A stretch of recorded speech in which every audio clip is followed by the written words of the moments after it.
City India news Telugu శాసనసభలో సహచర అన్ని పార్టీలకు చెందిన శాసనసభ్యులతో తెలంగాణ కోసం గొంతు విప్పిన అనుభవం ఆ రోజు.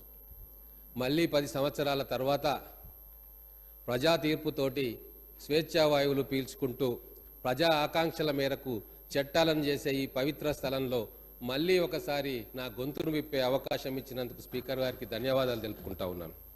అలాగే జయ జయ హే తెలంగాణ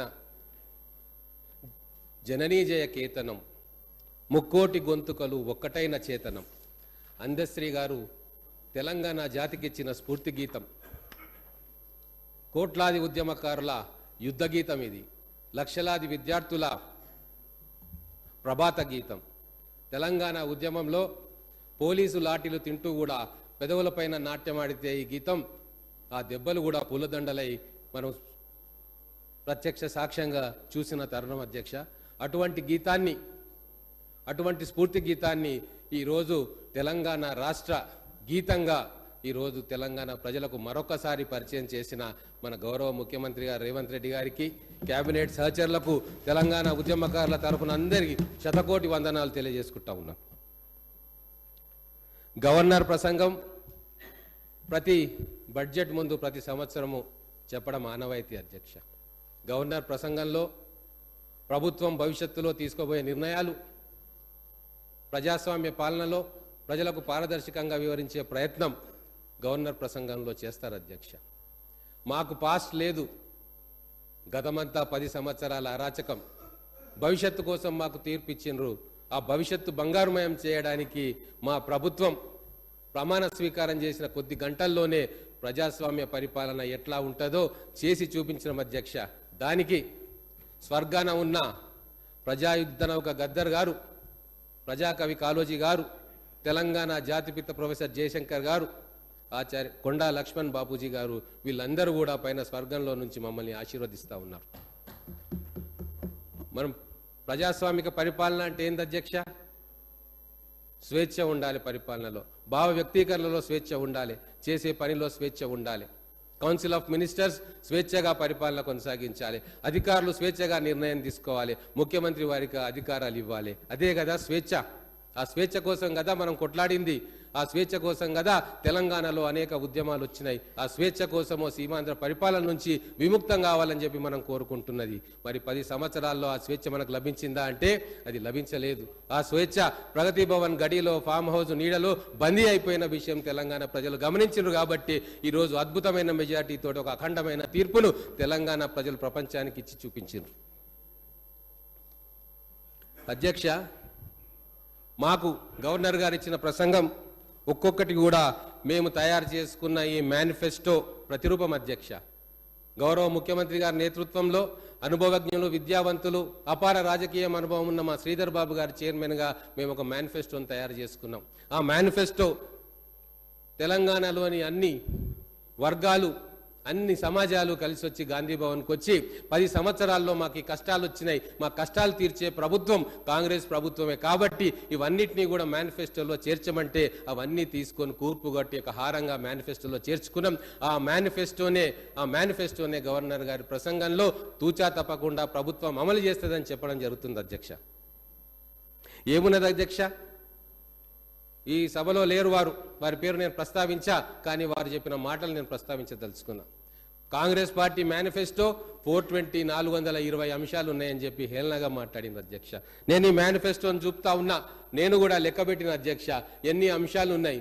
బహుశా 220 అంశాలు ఉంటాయి.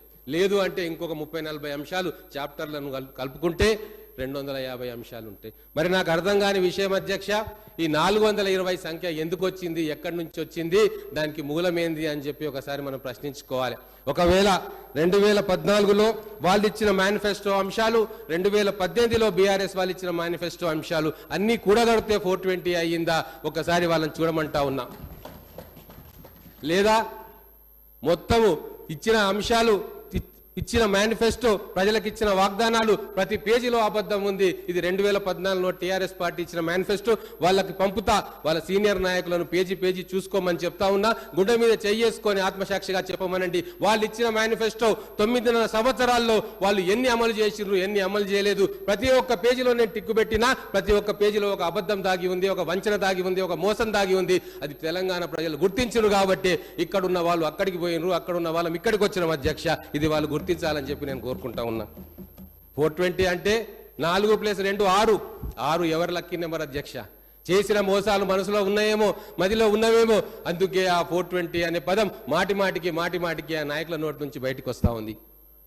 హుందాగా ఉండాల్సిన అవసరం వచ్చింది. ఒక జాతీయ పార్టీ మేనిఫెస్టో ఇచ్చింది. ప్రజల ఆకాంక్షల మేరకు ప్రజాస్వామ్య పద్ధతిలో పాలన చేస్తామంటే మేనిఫెస్టోలో అంశాలను ప్రస్తావించాలి తప్ప 420 అంశాలు చెప్పి ప్రజలకు చెప్తే నవ్వుకుంటున్నారు అధ్యక్ష. ప్రజలు ఓటమి నుంచి ఇంకా వీళ్ళకు బయటికి రాలేదు, వీళ్ళ మానసిక స్థితి ఏంది అని చెప్పి ప్రజలు ఈరోజు ప్రశ్నిస్తున్నారు అధ్యక్ష. అలాగే టీవీ ఇంటర్వ్యూలలో చూస్తూ ఉన్నాం. ఇవన్నీ చెప్పాల్సిన అవసరం ఉంది కాబట్టి చెప్తా ఉన్నాం. ప్రగతి భవన్లో ఎందుకుంటున్నారు కేసీఆర్ సెక్రటేరియట్కి ఎందుకు రావట్లేదు అంటే ఆ రోజు ఇచ్చిన సమాధానం ఏంది అధ్యక్ష? బీఆర్ఎస్ నాయకులు ఎక్కడుంటే ఏంది, అధికారులు పనిచేస్తున్నారా లేదా, మేము ఎక్కడుంటే ఏంది, ఫైళ్లు మా దగ్గరికే వస్తాయి, సంతకాలు పెడతామని చెప్పి ఆ రోజు చెప్పిండ్రు. కానీ ప్రజాస్వామ్య పరిపాలన ఎక్కడి నుంచి జరగాలి అధ్యక్ష? ఫామ్ హౌస్ నీడలో, ప్రగతి భవన్ నీడలో కాదు, సెక్రటేరియట్లో జరగాలి. ఈరోజు ముఖ్యమంత్రి గారు, గౌరవ ముఖ్యమంత్రి గారు, గౌరవ మంత్రివర్యులు సెక్రటేరియట్లో కూర్చొని పరిపాలన చేస్తూ ఉన్నారు. విజిటింగ్ అవర్స్ లో అసంఖ్యాక ప్రజానీకం సంబరంతో జాతరలాగా ఈరోజు సెక్రటేరియట్కు వెళ్లి అధికారులకు దరఖాస్తులు ఇస్తా ఉన్నారు, మంత్రులను కలుస్తా ఉన్నారు, వీలైతే ముఖ్యమంత్రి గారిని కూడా కలుస్తున్నారు. ఇదే కదా ప్రజాస్వామ్యం అని నేను అడుగుతా ఉన్నా అధ్యక్ష. ఈ ప్రజాస్వామ్యం కోసమే ఓటర్లు మాకు అనుకూలంగా తీర్పిచ్చింది కదా అధ్యక్ష. అందుకే ఈరోజు తెలంగాణ ఎడ్డి తెలంగాణ, గుడ్డి తెలంగాణ కాదు, కర్రు గాల్చి వాత పెట్టే నైపుణ్యం గల తెలంగాణ. కాబట్టి ఈ రోజు మళ్ళీ అధికారంలోకి నమ్మిన కాంగ్రెస్ పార్టీ, తెలంగాణ ఇచ్చిన కాంగ్రెస్ పార్టీ ఈ రోజు అధికారంలోకి వచ్చిన విషయాన్ని మీరెవరు కూడా మరవద్దని చెప్పి నేను కోరుకుంటా ఉన్నా. మొదటి పేజీని చూడనట్టుంది. మొదటి పేజీలో చాప్టర్ 1లో మేమేమన్నాం? అవినీతి, కరప్షన్ అంతు తేలుస్తామన్నాం. కమిషన్ వేస్తా అన్నాం. చట్టబద్ధంగా అవినీతి ఎంతటి వాళ్ళు చేసినా అది బయటికి తీస్తామని చెప్పినాం. అది మాత్రం చక్కగా మర్చిపోయారు. కానీ మిగతా 420 అంటూ లెక్కలు కట్టి తెలంగాణ ప్రజలను మైమరిచే ప్రయత్నం చేస్తూ ఉన్నారు. ప్రజాస్వామ్యబద్ధంగా ఎన్నికైన ప్రభుత్వాన్ని చులకన చేసే ప్రయత్నం చేస్తూ ఉన్నారు. ఇది ఎంత మాత్రం సబబు కాదని చెప్పి నేను మీ ద్వారా వారికి తెలియజేసుకుంటా ఉన్నాను. ఈరోజు మేము ముఖ్యమంత్రి గారు ప్రమాణ స్వీకారం చేసిండ్రు, మా మంత్రివర్యులు ప్రమాణ స్వీకారం చేసిన రోజున మేము పాలకులం కాదు సేవకులం అన్న మాట గొప్ప మాట చెప్పిండ్రు. పాలకులం కాదు సేవకులం అన్నప్పుడు మేము ప్రజలకు జవాబుదారీగా ఉంటాం. మేము ప్రజలకు జవాబుదారీగా ఉన్నాం కాబట్టి మా మేనిఫెస్టోలోని అంశాలు, మా భవిష్యత్తులో మేము ఏం చేయబోతా ఉన్నామో గవర్నర్ గారి నోట అక్షరం తప్పకుండా వాటిని పెట్టినాము. వారు చదివినారు, తెలంగాణ ప్రజలు విన్నారు. వాటి మీదనే ఈరోజు డిబేట్ జరుగుతూ ఉంది. ఇచ్చిన మాటకు కట్టుబడ్డది కాంగ్రెస్ పార్టీ. గతంలో తెలంగాణ కోసం మాట ఇచ్చింది. తెలంగాణ కోసం ఎన్ని కష్టాలైనా నష్టాలైనా, పార్టీ నష్టపోయినా, పక్క రాష్ట్రంలో ఉనికి కోల్పోతామని తెలిసినా ఇచ్చిన మాట కోసం కట్టుబడి తెలంగాణ ఇచ్చిన కాంగ్రెస్ పార్టీ ఈరోజు ఖచ్చితంగా మా ప్రభుత్వం ఇచ్చిన హామీలన్నింటినీ నెరవేరుస్తుంది. మీరు సంఖ్యలు లెక్క పెట్టుకోవాల్సిందే తప్ప 5 సంవత్సరాలు కాదు కదా, 10 సంవత్సరాల తర్వాత కూడా మీరు ఈ 420 పదంలోనే మునిగి తేలుతారు. కానీ మా ప్రభుత్వం మాత్రం ఇక్కడనే కూర్చుంటుందని చెప్పి సభాముఖంగా నేను తెలియజేస్తా ఉన్నా. మా హామీలు ఎటువంటి హామీలు అధ్యక్ష? పేద ప్రజలకు ఉపయోగపడే గ్యారెంటీలు. అదే గవర్నర్ గారు చెప్పినారు. ఆర్టీసీలో మహిళలకు ఉచిత ప్రయాణం ఎద్దేవా చేసిండ్రు అధ్యక్ష. ఆటో డ్రైవర్లతోటి చట్టాపట్టాలు వేసుకొని ఆటోలో ఎక్కిండ్రు. చార్టర్ ఫ్లైట్ల విదేశాలకు వెళ్లే వాళ్ళు ఈ రోజు ఆటోలో తిరిగే దుస్థితి పట్టిందంటే అది మా ప్రభుత్వం ఘనత, ప్రజలిచ్చిన తీర్పు ఘనత. 15 కోట్ల అక్క చెల్లెండ్లు ఈ రోజు ఆర్టీసీ బస్సులో ప్రయాణం చేస్తే నిన్ననే ఆర్టీసీ ఎండీ గారు ఒక ప్రకటన ఇచ్చిండ్రు. 532 కోట్ల ప్రజాధనం ఆదా అయ్యింది. కేవలం 62 రోజుల్లో 532 కోట్ల ప్రజాధనం ఆదా అయ్యిందంటే నెలకు ఎంత అవుతుంది, సంవత్సరానికి ఎంత అవుతుంది, 5 సంవత్సరాలకు ఎంత అవుతుంది అని లెక్కలేసుకోండి. 14,000 కోట్ల ప్రజాధనం మా ఒక్క గ్యారెంటీ తోటే ఆదా అవుతా ఉంది. ఇది ప్రజలకు ఇచ్చిన మేలు కాదా, ప్రజలకు జరుగుతున్న మేలు కాదా అని చెప్పి నేను ఈరోజు మిమ్మల్ని అడుగుతా ఉన్నా. తర్వాత మేమేమన్నాం అధ్యక్ష, టీఎస్పీఎస్ ప్రక్షాళన చేస్తామన్నాం, చేయలేదా అధ్యక్ష? నిరుద్యోగులు ఎన్ని ఉద్యమాలు చేసిండ్రు, ఆ బోర్డును రద్దు చేయాలి, పేపర్లు అమ్ముకుంటున్నారు, లీకేజీ జరుగుతూ ఉన్నది, అధికార పార్టీ సభ్యులు పేపర్లను అమ్ముకుంటారు అని చెప్పి మేము అనట్లేదు అధ్యక్ష. కడుపు మండిన నిరుద్యోగులు రోడ్ల మీదకి వచ్చి ఉద్యమాలు చేసిండ్రు. ప్రవళిక అనే యువతి ఆత్మహత్య చేసుకుంటే లవ్ స్టోరీ, లవ్ యాంగిల్ అంటగట్టిన దుర్మార్గపు నీచమైన ప్రభుత్వం గత ప్రభుత్వం అని చెప్పి నేను ఈరోజు చెప్తా ఉన్నా. ఈరోజు మేము ప్రక్షాళన చేసి కొత్త చైర్మన్ పెట్టి కొత్త అభ్యర్థులు కొత్త మెంబర్స్ను పెట్టి ఈరోజు పారదర్శకంగా ఒక పరిపాలన చేయాలన్న సంకల్పం ఈరోజు మా కాంగ్రెస్ ప్రభుత్వానికి ఉన్నది అధ్యక్ష. ఉద్యోగాలు ఇచ్చినామని చెప్పి వీళ్ళు ఎలక్షన్ల ముందు ఎన్నో మాటలు చెప్పిండ్రు, కానీ ఎన్ని ఉద్యోగాలు ఇచ్చినావో నీకు తెలుసు, మాకు తెలుసు. గుండె మండిన నిరుద్యోగులను అడిగితే తెలుస్తుంది ఎన్ని ఉద్యోగాలు వచ్చినాయో, ఎన్ని పేపర్ లీకేజీలు అయినాయో, ఎన్ని కుటుంబాలు రోడ్డున పడ్డాయో, అది వాళ్ళని అడిగితే తెలుస్తుంది అధ్యక్ష. ధరణి గురించి కూడా మాట్లాడుకోవాలి. ధరణి లక్షల మంది రైతాంగానికి కంటి మీద కునుకు లేకుండా చేసింది, పంచాయతీలు పెట్టింది, అన్నదమ్ముల మధ్య గొడవలు పెట్టింది, ఇరుగు పొరుగు మధ్య గొడవలు పెట్టింది, హత్యలకు కూడా దారితీసింది. అటువంటి ధరణిని ప్రక్షాళన చేస్తామని చెప్పినాము. ఆ దిశగా మా ప్రయత్నం కొనసాగుతుంది. కమిటీ వేసినాం, మా సీనియర్ మంత్రుల నాయకత్వంలో అధికారులతోటి కమిటీ వేసినాం. ఖచ్చితంగా ధరణిలోని లోపాలను సవరిస్తాం, అవసరమైతే ప్రక్షాళన చేస్తాం. రివ్యూ సందర్భంగా నేను కూడా అక్కడ ఉన్నా. మా ముఖ్యమంత్రి గారు ఒక వ్యాలిడ్ పాయింట్ అక్కడ లేవనెత్తినారు అధ్యక్ష. ఎక్కడనో టెరాసిస్ అనే సంస్థ ధరణి యొక్క మాస్టర్ కి దాని చేతిలో ఉంది. అది విదేశీ సంస్థ. దాని మూలాలు ఎక్కడున్నాయో, దాని డైరెక్టర్లు ఎవరో, దాని ఓనర్లు ఎవరో కూడా ఎవరికి తెలియదు. మరి ఒక విదేశీ సంస్థకు మన భూభాగంలో, భారత భూభాగంలో ఆస్తుల విలువ, మనుషుల సమాచారం అంతా కూడా ఇస్తే అది దేశ సమగ్రతకు ముప్పు కాదా అని చెప్పి ఆ రోజు మన గౌరవ ముఖ్యమంత్రి గారు ప్రశ్న లేవనెత్తిరు. అందుకోసమే రాష్ట్ర ప్రభుత్వానికే ఈ ఇన్ఫర్మేషన్ అంతా ఉండాలని చెప్పి అది మళ్ళీ రాష్ట్ర ప్రభుత్వ కంట్రోల్కి ఆ ఇన్ఫర్మేషన్ తీసుకొచ్చిన ఘనత మన కాంగ్రెస్ ప్రభుత్వాన్ని అని చెప్పి ఇప్పుడు తెలియజేసుకుంటా ఉన్నాం. ఆర్థిక క్రమశిక్షణ గురించి కూడా మళ్ళీ మనం మాట్లాడుకోవాలి. ఏ ప్రభుత్వమైనా పారదర్శకంగా ఉంది అంటే దానికి ఎగ్జాంపుల్ శ్వేతపత్రం ప్రకటిస్తుంది అధ్యక్ష. ఆర్థిక శ్వేతపత్రం మేము ప్రకటించినాం, విద్యుత్ మీద శ్వేతపత్రం ప్రకటించినాం. ఎంత నిష్పక్షపాతంగా ఉన్నామో ఇది ఒక్కటి చాలా అధ్యక్ష. మా ప్రభుత్వం లైన్ ఎట్లా ఉండబోతుంది, మా ప్రభుత్వం భవిష్యత్తులో ఎటువంటి కార్యక్రమాలు చేస్తుంది, ప్రజాపాలన, ప్రజా సంక్షేమమే దృష్టిగా మా పాలన కొనసాగుతుంది. దాపరికం ఉండదు మాకు. ఏ విషయం కూడా ప్రజలతో చర్చిస్తాం. ఈ అసెంబ్లీ సాక్షిగా నిర్ణయాలు ఉంటాయి. ఈ అసెంబ్లీ సాక్షిగా డిబేట్ జరుగుతుంది. ప్రతిపక్ష సభ్యులకు కూడా సముచిత సమయం ఇస్తాం, వాళ్ళకి కావాల్సినంత సమయం ఇస్తామని చెప్పి ఆ రోజు ముఖ్యమంత్రి గారు చెప్పడం జరిగింది. కానీ గతంలో ఏం జరిగింది అధ్యక్ష? ఎన్ని వందల దొంగ జీవోలు వచ్చినాయి. కుటుంబం కోసం కొన్ని జీవోలు, అధికారుల కోసం కొన్ని జీవోలు, ప్రజల కోసం కొన్ని జీవోలు, ఎవరికి కనబడకుండా మాయమైన కొన్ని జీవోలు, ఇట్లా వేల జీవోలు ఆ రోజు ఎవరికి తెలవకుండా ఇచ్చి ఎన్ని వందల ఎకరాల భూమిని హాంఫర్ట్ చేసిండ్రు అనేది కూడా లెక్కలు తేల్చాల్సిన సందర్భం ఇప్పుడు వచ్చిందని తెలియజేసుకుంటా ఉన్నా. సీఎం కుర్చీ అంటే సింహాసనం కాదు, అధికారం అంటే రాజరికం కాదు. ఇదే కాంగ్రెస్ పార్టీ ఫిలాసఫీ. అధికారం ఉన్నది ప్రజలకు సేవ చేయడానికి. కానీ గత 10 సంవత్సరాల్లో ఏం జరిగింది అధ్యక్ష? ప్రగతి భవన్లో పాలన జరిగింది. రజనీకాంత్ గారు డైలాగ్ ఒకటి ఉంటుంది, చాలా మందికి తెలిసే ఉంటుంది, పంచ్ డైలాగ్. అప్పుడప్పుడు ప్రతిపక్ష సభ్యులు కూడా కొన్ని పంచ్ డైలాగులు కొడతా ఉంటారు. దేవుడు శాసిస్తాడు, అరుణాచలం పాటిస్తాడు. అక్కడ దేవుడు ప్రగతి భవన్లో శాసిస్తాడు, ఇక్కడ అధికారులు, మంత్రులు, ఎమ్మెల్యేలు, ఎంపీలు అందరూ కూడా పాటిస్తారు. అందుకే పరిపాలన ఇంత అగమ్య గోచరంగా తయారైంది. అందుకే ప్రజలు వాళ్ళని తిరస్కరించిండ్రు. అందుకే ఈరోజు ఒక పారదర్శక పరిపాలన, ఆర్థిక క్రమశిక్షణతో కూడిన పరిపాలన రావాలని చెప్పి మా ప్రభుత్వం కృషి చేస్తూ ఉంది.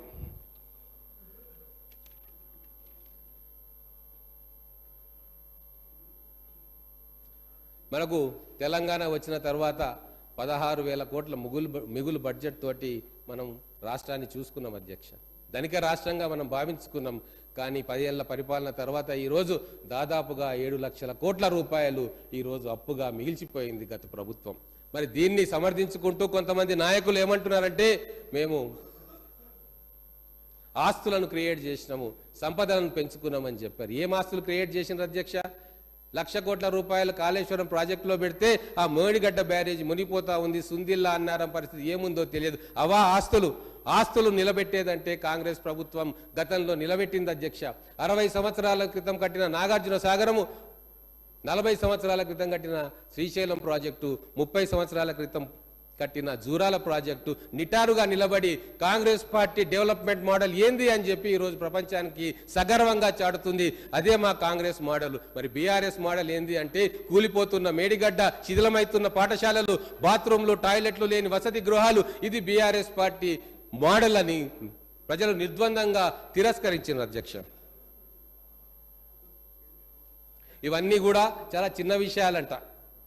గౌరవ మాజీ మంత్రులు కొంతమంది అంటారు కాళేశ్వరం ప్రాజెక్టు కుంగిపోవడము, కాళేశ్వరం ప్రాజెక్టులో నీళ్లు రాకపోవడము ఇవి చాలా చిన్న విషయాలంట. మరి పెద్ద విషయాలు ఏందో మాకైతే అర్థం కావు. తెలంగాణ సమాజానికి చాలా పెద్ద విషయం. లక్షల కోట్ల ప్రజాధనం గోదావరి నీళ్లలో ముంచేసినా అంతకంటే పెద్ద విషయం ఇంకోటి ఉండదు. మరి మా పాలమూరు ప్రాజెక్టులకు కూడా వస్తాం. ఇప్పుడు ఈ మేనిఫెస్టో చూస్తే టీఆర్ఎస్ పార్టీది అన్నీ కూడా ఒక అబద్ధమే. ఒక మాట చెప్పాలంటే మా పాలమూరు వాసులకు తెలుసు, మా మహబూబ్ నగర్ జిల్లా వాసులకు తెలుసు అబద్ధం అంటే ఎంత అందంగా ఉంటుంది, అబద్ధం అంటే ఏంది అని. అబద్ధం అంటే దానికి ప్రతిరూపం కేసీఆర్ గారు అని చెప్పి మా పాలమూరు వాసులు అంటారు. ఖచ్చితంగా దానికి రుజువులు చూపిస్తా. నేను ఈరోజు 2009లో కేసీఆర్ గారు కరీంనగర్, మెదక్ నుంచి వచ్చి పాలమూరులో ఎంపీగా పోటీ చేసిండు. మా ప్రాంతం వాడు కాదు, మాకు అనుబంధం లేదు, అయినా కూడా పాలమూరు ప్రజలు నెత్తిన పెట్టుకొని ఆయనకు రాజకీయ భిక్ష పెట్టి ఎంపీగా గెలిపించారు. ఆ రోజు నేను ఆ జిల్లా అధ్యక్షుడిగా కేసీఆర్ వెంబడి 100 సభల్లో పాల్గొన్నా. ఆ రోజు మా పాలమూరు ప్రజలకు ఏం చెప్పిండు కేసీఆర్ అనేది ఇప్పటికీ మా పాలమూరు ప్రజలు గుర్తుకు చేసుకుంటారు.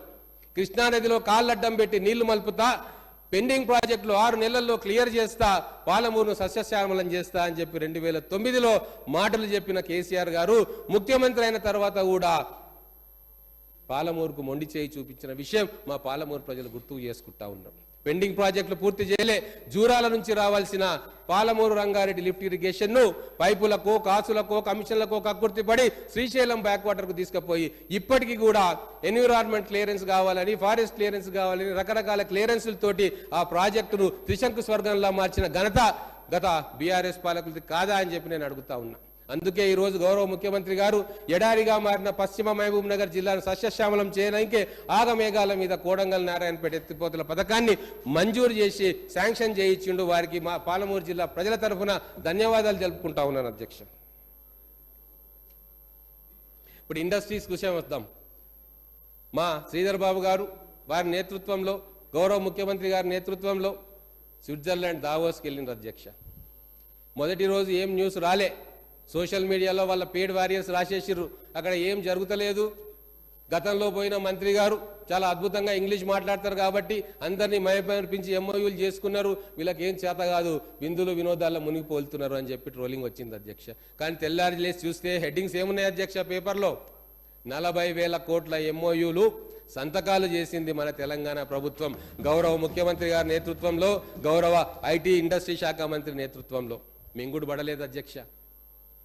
40,000 కోట్ల రూపాయల ఎంఓయూ పోయిన ప్రభుత్వం ఏర్పాటైన తొలినాళ్లలోనే, పోయిన ఫస్ట్ విజిట్లోనే ఎట్లా చేయగలుగుతారు? మేము 4 సార్లు 5 సార్లు స్పెషల్ ఫ్లైట్ వేసుకున్నా, ఇంతింత తాటికాయంత అక్షరాలతోటి ఇంగ్లీష్ పేపర్లో దేశమంతా రాయించుకున్నా, మాకు 4 సార్లు పోయినా కూడా 19,000 కోట్ల ఎంఓయూ దాటలేదు. వీళ్లకు ఒకటేసారి ఫస్ట్ విజిట్లో 40,000 కోట్ల ఎంఓయూ ఎట్లొచ్చింది అని చెప్పి ముక్కున వేలేసుకున్నారు. అట్లా ముక్కున వేలేసుకొని కాముకుంటే బాగానే ఉండేది. కానీ ఏం చేసిండ్రు అధ్యక్ష? ఇంగ్లీష్ సరిగ్గా మాట్లాడలేదు, డ్రెస్ సరిగ్గా లేదు, అది సరిగ్గా లేదు అనుకుంటూ మళ్ళా ట్రోలింగ్ చేసారు అధ్యక్ష. నేను ఒక మాట చెప్తా ఉన్నా. అదే దావోస్లో తమిళనాడు ముఖ్యమంత్రి ఇంగ్లీషులో నిష్ణాతుడు అయినా కూడా మాతృభాష తమిళంలోనే అక్కడ అంతర్జాతీయ సంస్థల ప్రతినిధులతోటి వాళ్ళు స్పీచ్ ఇచ్చింది. పుతిన్ రష్యా దేశ అధిపతి ఎక్కడ పోయినా రష్యాలోనే మాట్లాడతాడు. చైనా దేశ అధ్యక్షుడు ఎక్కడ పోయినా చైనీస్ భాషలో మాట్లాడతాడు. జపాన్ దేశ అధ్యక్షుడు ఎక్కడ పోయినా జపాన్ భాషలో మాట్లాడతాడు. కొరియా దేశ అధ్యక్షుడు కూడా కొరియా దేశ భాషలో మాట్లాడతారు. అంటే మాతృభాషలోనే మాట్లాడతారు. అంటే ఇంగ్లీష్ రాకుంటే వాళ్ళు పరిపాలన దక్షులు కాదా? ఇంగ్లీష్ వస్తేనే వాళ్ళకి అడ్మినిస్ట్రేషన్ వస్తుందా? ఇంగ్లీష్ నేర్చుకొని వెలగబెట్టి ఎంత బ్రహ్మాండమైన అడ్మినిస్ట్రేషన్ చేసిరో ఈ 10 సంవత్సరాల్లో మనం చూసినాం కదా అధ్యక్ష. మా రేవంత్ రెడ్డి గారు గ్రామీణ తెలంగాణలో చదువుకున్నాడు, డిగ్రీ ఇంటర్మీడియట్ అక్కడనే వనపర్తిలో చదువుకున్నాడు, మాతృభాషలో చదువుకున్నాడు. కానీ గొప్ప పరిపాలనా దక్షుడు. అందుకే పోయిన మొదటి విజిట్లోనే 40,000 కోట్ల రూపాయల ఎంఓయూ తోటి మా శ్రీధర్ బాబు గారు వారు వచ్చి తెలంగాణకే ఈరోజు గర్వకారణమైనరు. ఇది చెప్పడానికి కాంగ్రెస్ పార్టీలో ఎమ్మెల్యేగా నేను సంతోషపడతా ఉన్నా. ఎంఎస్ఎంఈలు మూతబడ్డాయి, ఒక పాలసీ లేదు. కేవలం అసోసియేషన్ మీటింగ్లకు పోయి ఇంగ్లీష్ మాట్లాడడం తప్ప వాళ్ళ సమస్యలు ఏంది, ఎందుకు లాకౌట్ అవుతుంది, ప్రభుత్వం నుంచి వాళ్ళకి ఏం సహకారం కావాలి, ఇవన్నీ కూడా ఏ రోజు చర్చకు రాలేదు. అందుకే మా ప్రభుత్వం కఠినమైన నిర్ణయాలు తీసుకుంటుంది, వాళ్ళకు చేయూతనిస్తుంది, వాళ్లకు ఉపశమనం కలిగించే పాలసీ డెసిషన్లు కూడా మా రాబోయే రోజుల్లో మా మంత్రి గారు, ముఖ్యమంత్రి గారు ఆధ్వర్యంలో ఖచ్చితంగా జరుగుతాయి. మరొక స్వర్ణయుగం మ్యానుఫ్యాక్చరింగ్ ఇండస్ట్రీ, ఐటీ సెక్టర్లో తెలంగాణలో రాబోతా ఉంది. మేము అది చేసినాం ఇది చేసినాం అని ట్విట్టర్లో, ఫేస్బుక్లో, ఇన్స్టాగ్రామ్లో పెట్టారు. ఏం చేసిండ్రు అధ్యక్ష 10 సంవత్సరాల్లో? ఔటర్ రింగ్ రోడ్లు కట్టినరా, ఎయిర్పోర్ట్ కట్టినరా, హైటెక్ సిటీని నిర్మాణం చేసిండ్రా, మెట్రో రైలు తెచ్చిండ్రా? ఏమి తెచ్చిండ్రు? కొత్త ఐటీ పార్క్ తెచ్చిండ్రా, ఎస్సీజెడ్లను తెచ్చిండ్రా? ఇవన్నీ కూడా గత ప్రభుత్వాలు తెచ్చినవే కదా. తెచ్చుకున్నారు, సెల్ఫీలు తీసుకున్నారు, ఫేస్బుక్లో పెట్టుకున్నారు, దానికి ఫాలోయింగ్ లైకులు తెచ్చి ఖుషి అయిపోయారు. అది తప్ప ఏమీ జరగలేదు తెలంగాణలో 10 సంవత్సరాలు. ఇప్పుడు నిజంగా స్వర్ణయుగం రాబోతా ఉంది తెలంగాణకు. ఇన్వెస్ట్మెంట్ల పరంగా, పరిశ్రమల పరంగా ఈరోజు ఖచ్చితంగా స్వర్ణయుగం రాబోతా ఉంది. విద్య గురించి కూడా మనం మాట్లాడుకోవాల్సిన అవసరం ఉంది అధ్యక్ష. ఈరోజు చాలా దారుణమైన పరిస్థితి. తెలంగాణ తెచ్చుకున్నదే మన పిల్లల బాగు కోసం, వాళ్ళ భవిష్యత్తు కోసం. కానీ 10 సంవత్సరాల్లో ఏం జరిగింది? పాఠశాలలు పెరగలేదు అధ్యక్ష. గురుకులాల పేరు మీద ఒయాసిస్ ఆఫ్ ఎక్సలెన్స్ నిర్మాణం చేసిరు. వాళ్ళు కూడా మా మిత్రులు చెప్పినట్టు అద్దె భవనాల్లోనే ఇంకా అక్కడ చదువు కొనసాగుతూ ఉంది. మౌలిక వసతుల కల్పన లేదు. అక్కడ టీచర్ల కొరత ఉంది. 20,000 మంది టీచర్లు రిటైర్ అయిపోతే కనీసం ఒక్క టీచర్ను కూడా నియామకం చేసుకునే సోయి గత ప్రభుత్వానికి లేదు అధ్యక్ష. అంతేకాదు 9,000 మంది విద్యా వాలంటీర్లను ఉన్న పలంగా ఏకకాలంలో వాళ్ళను రద్దు చేసి పిల్లలకు విద్యను దూరం చేసింది అధ్యక్ష. కొన్ని గణాంకాలు నేను ఇయ్యదలుచుకున్న ఈరోజు, అవి తెలిస్తే తెలంగాణ ప్రజలు షాక్ అవుతారు అధ్యక్ష. కేంద్ర ప్రభుత్వం ప్రతి సంవత్సరము స్కూళ్ళ పరిస్థితిని, విద్యాశాఖ పరిస్థితిని, లేకుంటే ఆ ప్రాంతంలో ప్రతి రాష్ట్రంలో ఎట్లా ఉంది ఎడ్యుకేషన్ అని చెప్పి సర్వే చేస్తారు అధ్యక్ష. ఆ సర్వేలో ఏం తేలింది అధ్యక్ష? వింటే తెలంగాణ ప్రజలు ముక్కు మీద వేలేసుకుంటారు. ఈరోజు పాఠశాలల పనితీరులో 36 రాష్ట్రాలుంటే మనం 31వ ప్లేస్ అధ్యక్ష. మౌలిక వసతుల సదుపాయాల కల్పనలో మనది 32వ స్థానం అధ్యక్ష. లర్నింగ్ అవుట్కమ్స్ అనేది చాలా పెద్ద సబ్జెక్ట్ అధ్యక్ష. అది టీచర్లకు, విద్యావేత్తలకు తెలుసు. ఆ లర్నింగ్ అవుట్కమ్లో మనము 35వ స్థానం 36 రాష్ట్రాలు ఉంటే, అంటే కేవలం మేఘాలయ రాష్ట్రం కంటే మనం ముందున్నాం అధ్యక్ష. ఇది 10 సంవత్సరాల్లో విద్యలో మనం తెచ్చుకున్న పురోగతి, మనం ముందుకు పోయిన పరిస్థితి. ఉపాధ్యాయ శిక్షణలో 25వ స్థానం, అడ్మినిస్ట్రేషన్లో 27వ స్థానం. నేను విద్యాయాత్ర అని చెప్పి మా నియోజకవర్గంలో స్కూళ్ళని తిరుగుతూ ఉన్నా అధ్యక్ష. మౌలిక సదుపాయాలు ఏమున్నాయి, ఏమైనా వాళ్ళకు రెమెడీ ఇవ్వచ్చా, ఇమ్మీడియట్గా వాళ్ళకు ఉపశమనం కలిగించవచ్చా అని చెప్పి ప్రతి స్కూల్ను విజిట్ చేస్తూ ఉన్నా అధ్యక్ష. హాస్టళ్లను విజిట్ చేస్తూ ఉన్నా అధ్యక్ష. మా దగ్గర 2 బీసీ హాస్టళ్లు ఉన్నాయి, మహిళలకు, బాయ్స్కు, గర్ల్స్కు అధ్యక్ష. 350 మంది పిల్లలు చిన్న అద్దె భవనంలో బాలికలు ఉంటారు. ఒక్కొక్క గదిలో 15 మంది 20 మంది. కాళ్ళు జాపుకుంటే ఇంకోరు ముఖానికి తగులుతుంది అధ్యక్ష. బెడ్షీట్లు ఉండవు, బెడ్స్ లేవు, టాయిలెట్స్ లేవు, వంటగది లేదు. ఇటువంటి పరిస్థితుల్లో 10 సంవత్సరాలు దుర్భర జీవితం గడిపిన మన చిన్నారులు. ఇదే అధ్యక్ష అభివృద్ధి? ఇదేనా గొప్పగా చెప్పుకోవాలి? ఇంపాక్ట్ ఫీచర్స్ వేసుకొని ఇండియా టుడే మ్యాగజైన్లో దేశమంతా పత్రికా ప్రకటనలు ఇచ్చి మేము నెంబర్ 1 అని అనుకుంటే సరిపోదు అధ్యక్ష. గ్రామాలలో పోయి మన పాఠశాలలు ఎట్లున్నాయి, మన పిల్లలు ఏం చదువుతా ఉన్నారు, వాళ్ళ ఆర్థిక పరిస్థితి ఏముంది, ఏ రోజైనా సర్వే చేయించారు అధ్యక్ష? పేడ్ సర్వేలు తప్ప నిజమైన సర్వేలు ఏ రోజు కూడా కాలేదు. అలాంటి పేడ్ సర్వేలను నమ్ముకొని ఈ రోజు వాళ్ళు ప్రతిపక్ష స్థానంలో కూర్చున్నారు. ప్రజలను నమ్ముకొని మేము ఈరోజు ఇక్కడ అధికారంలో ఉన్నామని చెప్పడానికి ఎటువంటి సంకోచం లేదు అధ్యక్ష మాకు. అలాగే ఇంజనీరింగ్ కాలేజీల గురించి మాట్లాడుకుందాం. ఈరోజు గ్రామీణ ఇంజనీరింగ్ కాలేజీలు 150 కాలేజీలు 2014 నుంచి ఇప్పటిదాకా మూతపడ్డాయి అధ్యక్ష. గ్రామీణ ఇంజనీరింగ్ కాలేజీలు మూతపడితే, ఫీజు రియంబర్స్మెంట్ ఆగిపోతే మన పేద విద్యార్థులు, పేదరికంలో ఉన్న తల్లిదండ్రుల పిల్లలు ఇంజనీరింగ్, మెడికల్ కాలేజీల చదువులకు నోచుకోవద్దా అధ్యక్ష? మరి వారి గురించి ఏమైనా చర్యలు తీసుకున్నారా? కేవలం 4 ప్రభుత్వ ఇంజనీరింగ్ కాలేజీలు ఈ 10 సంవత్సరాల్లో గత ప్రభుత్వం ఏర్పాటు చేసింది అంటే సాంకేతిక విద్య మీద వాళ్ళకున్న శ్రద్ధ మనకి ఈ రోజు అర్థమవుతా ఉంది అధ్యక్ష. అందుకే ఈరోజు ఈ ప్రభుత్వం నిర్ణయం తీసుకుంటా ఉంది. గ్రామీణ ప్రాంతాల విద్యార్థుల కోసం 50 ఐటీఐలకు ఖచ్చితంగా 2,000 కోట్ల రూపాయలు ఇచ్చి ప్రపంచంలోని దిగ్గజ సంస్థలు టాటా సన్స్, మహేంద్ర, విప్రో లాంటి సంస్థలను తీసుకొచ్చి మన తెలంగాణ విద్యార్థులను స్కిల్డ్ వర్క్ ఫోర్స్గా ప్రపంచానికి అందించే బాధ్యత మా ముఖ్యమంత్రి గారు, మా ఇండస్ట్రీస్ మినిస్టర్, ఐటీ మంత్రి గారు, మా మంత్రివర్గం, మా ప్రభుత్వం తీసుకుంటుందని గర్వంగా చెప్తా ఉన్నాం అధ్యక్ష. రాబోయే 5 సంవత్సరాల్లో లక్షల మంది స్కిల్డ్ మ్యాన్ పవర్ని మేము ప్రపంచ దేశాలకు అందిస్తాం అధ్యక్ష. అలాగే జరిగింది ఏంది అధ్యక్ష? విద్యా వ్యవస్థ విధ్వంసం, ఆర్థిక వ్యవస్థ విధ్వంసం, హాస్పిటల్ వ్యవస్థ విధ్వంసం, విధ్వంసాల చరిత్ర అనే 10 ఏళ్ల బీఆర్ఎస్ పాలన తప్ప అభివృద్ధి ఎక్కడ కూడా మాకు కనబడలేదు, అడ్వర్టైజ్మెంట్లో పేపర్లో తప్ప. తర్వాత మూసీ రివర్ ఫ్రంట్ అథారిటీ గురించి కూడా మొన్న పోయినరు. థేమ్స్ నదిలా ఎట్లయితే అక్కడ అభివృద్ధి ఉందో ఖచ్చితంగా అటువంటి అభివృద్ధి ఇక్కడ మూసీ రివర్ ఫ్రంట్లో జరుగుతుంది అధ్యక్ష. మాకు నమ్మకం ఉంది. గతంలో కేసీఆర్ గారు అన్న మాటలు ఇప్పటికీ జోకులుగా పేలుతా ఉన్నాయి. హుస్సేన్ సాగర్ నీళ్లు టెంకాయ నీళ్ళగా అయితే తాగొచ్చు అన్నారు. మరి తాగుతున్నామా అధ్యక్ష టెంకాయ నీళ్లు? టెంకాయ నీళ్లు కాదు కదా, మిషన్ భగీరథలో వచ్చే నీళ్లను కూడా ఎవరు తాగట్లేదు. ఎందుకంటే ఫిల్టర్ కావట్లేదు, మురికి నీళ్ళు వస్తూ ఉన్నాయి. మళ్ళీ భూగర్భ జలాలను ఆశ్రయించి ఫిల్టర్ వాటర్ ప్లాంట్ అని పెట్టుకొని తాగుతున్నారు తప్ప ఈ మిషన్ భగీరథ నీళ్లు చాలా చోట్ల తాగడానికి అనర్హంగా అవి ఉన్నాయన్న విషయాన్ని మీ అందరి ద్వారా ప్రజలకు తెలియజేస్తా ఉన్నారు అధ్యక్ష. తర్వాత ఇంకొక విషయం, క్యాస్ట్ సెన్సస్ అధ్యక్ష, కులగణన.